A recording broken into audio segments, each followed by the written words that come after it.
penyakit langka dan secara medis belum ada obatnya.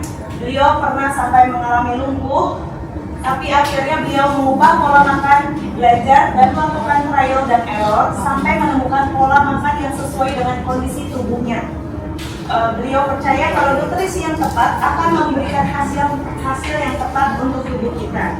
Hari ini kita akan belajar tentang happy and healthy plate ya. Tadi sudah sempat dibilang sama Ci Meli, dan terima kasih banget buat tim Empower Farm, buat sama Florence, Naya, Citri, dan semuanya. Tadi udah dibilang ya bahwa kita itu nggak sempurna pasti gitu sebagai mom juga, tapi masing-masing pasti punya kelebihan gitu, punya pengalaman, dan kalau digabungin satu bisa menjadi kolaborasi yang baik. Nah, dalam hal ini saya akan share sedikit dari apa yang pernah saya lalui, mungkin bisa jadi pembelajaran buat para moms di sini, paling tidak untuk pencegahan gitu ya, supaya ketika diterapin di rumah itu tentang makan sehat akan bisa membawa dampak yang baik buat kesehatan keluarga. 2016 saya lumpuh karena saya sakit dari 2013 sampai 2016. Jadi singkat cerita, saya nggak bisa jalan, dan dari situ dibilang gak ada obat, dalam artian obat itu hanya untuk kontrol kondisi tapi tidak menyembuhkan. Makan itu ada aturannya. Ini saya juga belajar baru ketika saya lumpuh. Ada aturannya, ini menurut Kementerian Kesehatan. Jadi semua data yang saya tampilkan itu bukan hanya based on pengalaman ya teman-teman, tapi saya belajar, saya cari jurnal, saya cari dari data yang memang ada kredibilitasnya di negara ini atau di luar gitu. Nah, ringkasannya saya kasih aja, mungkin di sini range-nya kan kalau punya anak ya antara segini ya. Kalau 1 sampai 6 tahun itu saya bahas dulu pertama karbo. Karena orang Indonesia 90% kelebihan karbo. 215 sampai 220 gram. Gram ini, gram karbo itu bukan gram nasi. Jadi bukan berarti anak saya 6 tahun cuma bisa makan 200 gram nasi, bukan ya. Nanti ada hitungannya, ada daftarnya, jangan khawatir, saya kasih juga. Untuk anak usia 7 sampai 9 tahun itu 245 sampai 250 gram karbohidrat. Untuk remaja dia lebih gede karena kita tahu remaja itu udah aktivitasnya lebih banyak gitu ya. Kemudian pria dewasa, saya rata-rata aja diringkas 340 sampai 430 tergantung aktivitas fisiknya seperti apa. Wanita dewasa 340 sampai 360 gram. Sampai di sini jelas ya. Jadi ada kebutuhan karbohidrat yang harus dicukupi. Nah, ini beberapa makanan yang punya karbo tinggi. Bukan berarti nggak boleh makan, tapi mari mulai aware supaya nanti bisa disesuaikan. Anggaplah kita 200 gram, jadinya sekitar hampir 60 gram karbohidratnya. Kalau cuma sekali doang nggak apa-apa, tapi sehari makan 3 kali. Lalu nanti makan buahnya apa? Mangga. Ini 28. Makan kasih anaknya 100 gram mangga itu kecil banget loh. Kalau satu buah mangga aja, kalau dikali satu buah mangga kalau dipotong itu kira-kira bisa di atas 200 gram.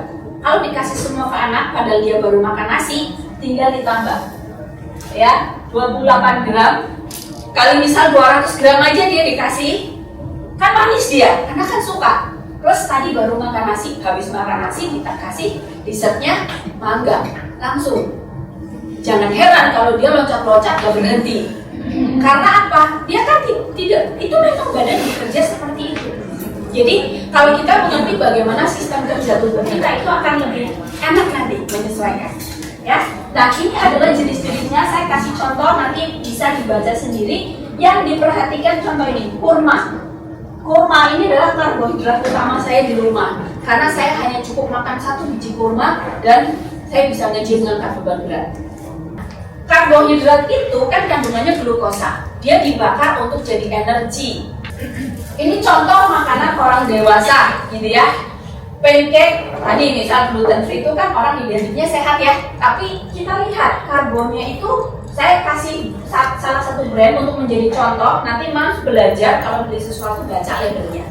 Ya, serving size-nya berapa karbonnya, berapa gulanya, mulai aware.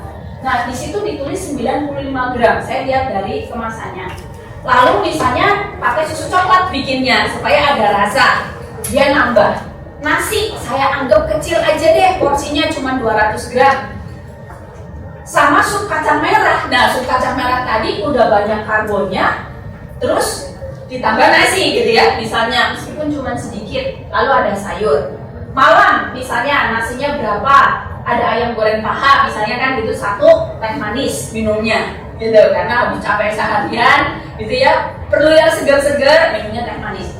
Lalu ada tambahan buah mangga cemilannya sama pisang molen, cuma 2 biji doang, nggak banyak juga. Tapi lihat kalau di total ini saya belum ngomongin bumbunya, belum ngomong side dish tambahannya berapa? 407. Sementara untuk perempuan kurang lebih itu tadi 300-an. Ini belum ngomongin bumbu, belum ngomong yang lain. Kalau komposisinya nggak pas, ini sudah over. Jadi kalau kita sebagai moms ternyata setiap hari kok makin tambah usia, makin tambah lelah ya. Nah, coba dievaluasi. Jangan-jangan selama ini ada yang kita sebetulnya masih bisa adjust lagi. Nah, ini tips supaya tidak berlebihan. Mulai nanti keluar dari tempat ini, kalau mikirin makan, termasuk untuk diri sendiri ya. Nah, tips yang satu, gunakan 1 jenis karbo tiap makan. Jadi kalau sudah ada mie, jangan pakai nasi. Nasi, ubi, kentang, jagung, talas, labu. Nah, ini buat moms yang masak sup, kentang itu karbo, bukan sayur. Nah, ini saya bahas yang kedua, protein. Ini juga cukup penting. Ringkasannya, kebutuhan protein anak-anak usia 1-6 tahun itu 20-25 gram. Untuk anak-anak usia 7-9, 40 gram. Remaja itu 50-75. Ini biasanya dibedakan, yang laki-laki lebih besar. Pria dewasa itu kurang lebih 70 gram, wanita dewasa itu 60 gram. Ini untuk kebutuhan protein ada rumusnya. Silahkan kalau kan dikasih buku nih ya sama Cimel, boleh kalau mau ngitung kebutuhan ideal dengan catatan nggak sakit dulu, kita butuh 0,8 kali berat badan, tapi berat badannya ideal.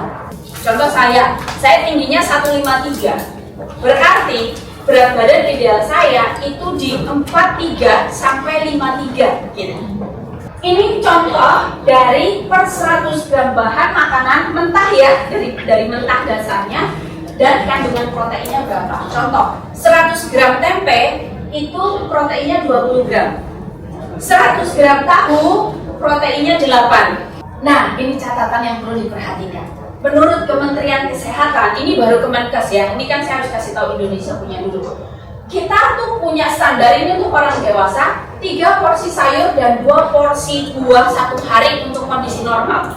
Kalau punya sakit kronis di artritis itu sebaiknya bisa lebih 8-9 porsi, itu saya begitu.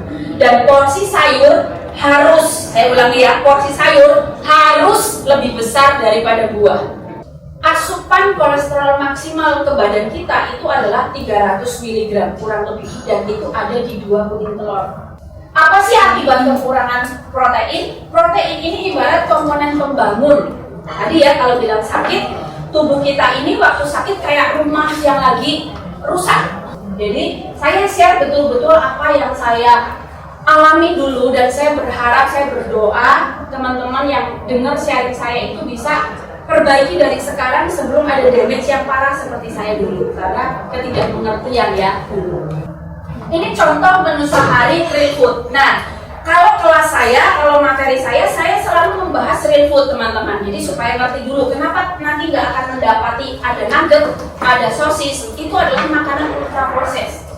Jadi mulai minimalkan makanan ultra proses, karena apa? Mungkin dia praktis, mungkin dia enak, mungkin dia cepat, tapi dia adalah trigger inflamasi. Dia adalah penjahat yang silent killer. Nanti tunggu anak kita beberapa tahun ke depan, baru dia mulai sakit-sakit di situ.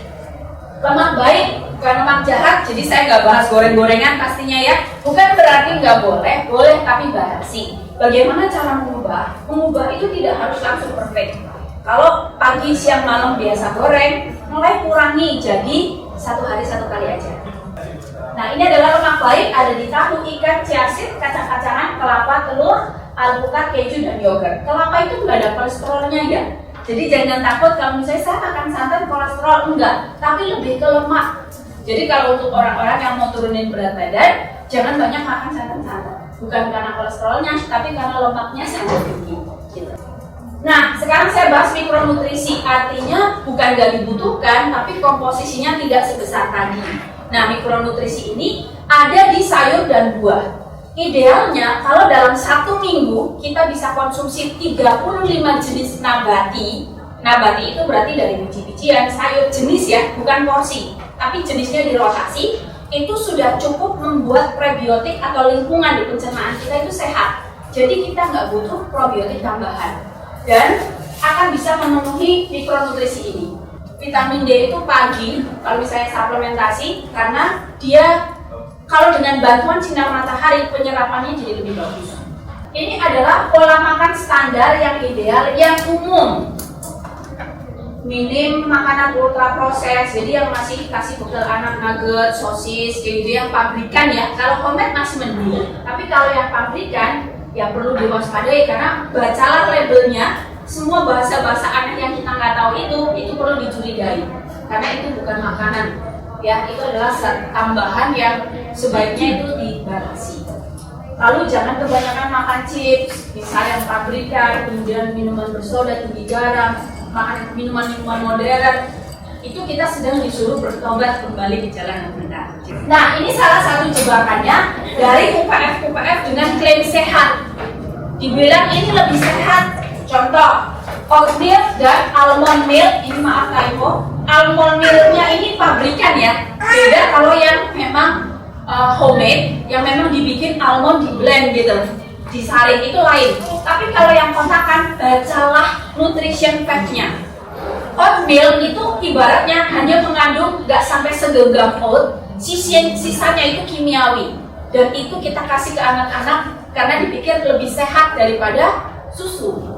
Padahal susu kalau memang tidak laktos intoleran, minum nggak apa-apa. Dan sekarang ada teknologi laktos free.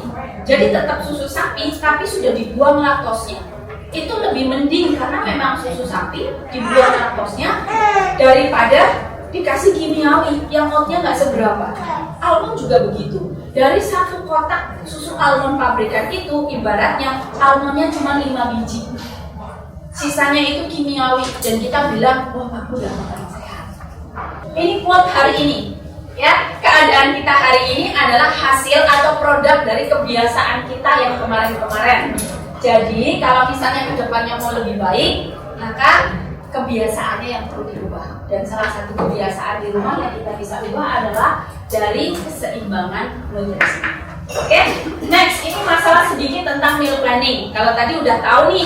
Berarti kalau makan urutannya serat dulu, kemudian protein sama karbohidrat. Ajarin anak-anaknya. Jadi kalau misalnya bekal, bilang, Dek makan ini dulu, ini dulu, ini dulu. Kalau karbonya nggak kemakan, nggak apa-apa. Ini tipsnya. Tadi harus tahu kebutuhan nutrisi harian.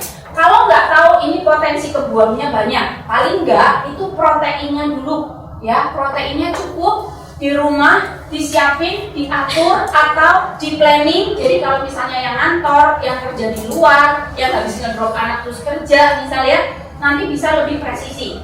Ini contoh kombinasinya. Misalnya sayurnya pakai apa aja sih? Ini yang common saya siapin dan ini relatif aman karena kan beberapa kali coba misalnya sayur-sayur apa ternyata dibilang oh udah agak basi gitu ya, kalau ditumis-tumis agak siang gitu rasanya udah enak, udah nggak enak, udah berubah. Jadi ini kira-kira yang relatif aman kalau untuk diolah dan beberapa jam ke depan itu dia masih bisa. Oke, itu aja. Nanti mungkin yang tentang meal preparation PDF kirim ke Gmail aja ya, biar saya gak kelamaan karena saya juga capek. Thank you. Ini aja materi dari saya. Pesan saya, kebiasaan kecil yang konsisten dari sekarang itu akan menjadikan kita tampil di kemudian hari. Oke, si Jennifer. Oke, kalau kita ngomong tentang jus, kita samakan dulu persepsinya ya. Kalau yang di blend semuanya jadi halus tapi dimakan semua, apapun itu campurannya sayur, buah, terus dikasih kacang-kacang, itu kita sebutnya smoothie. Ya, kalau jus itu adalah yang hanya diambil sarinya aja tapi seratnya kita nggak makan. Kita samakan dulu persepsinya. Jadi kalau model di blend dicampur, apakah boleh? Boleh, gitu ya, karena tetap lebih baik daripada makan buah tok duluan gitu. Tapi kalau di blend itu masih lebih baik. Tapi saran saya jangan terlalu banyak makan makanan yang halus gitu. Jadi kalau sebagai rotasi dan juga selingan atau variasi makanan gitu ya boleh. Kenapa? Pesan saya untuk anak-anak kita jangan terlalu sering dikasih makanan lembek. Mulut kita ini perlu ngunyah. Jadi pada saat kita ngunyah itu ada enzim yang dihasilkan untuk mencerna makanan. Nah, ketika kurang produksi enzimnya, itu yang bikin anak-anak pencernaannya bermasalah. Itulah kenapa kalau yang anak-anak sekarang di rumah dikasih makannya banyak yang mie, roti, terus yang halus-halus, yang model di jus-jus yang semuanya di blend serba cepat masuk. Kan kayak MPASI aja kan naik tekstur ya. Tapi ketika dia remaja malah kita balikin teksturnya ke kayak MPASI gitu. Karena dengan asumsi cepat, nah itu membuat enzimnya kurang tercukup gitu, produksinya nggak cukup, jadi dia nggak bagus dan biasanya nanti punya masalah pencernaan, digest sistemnya kurang maksimal.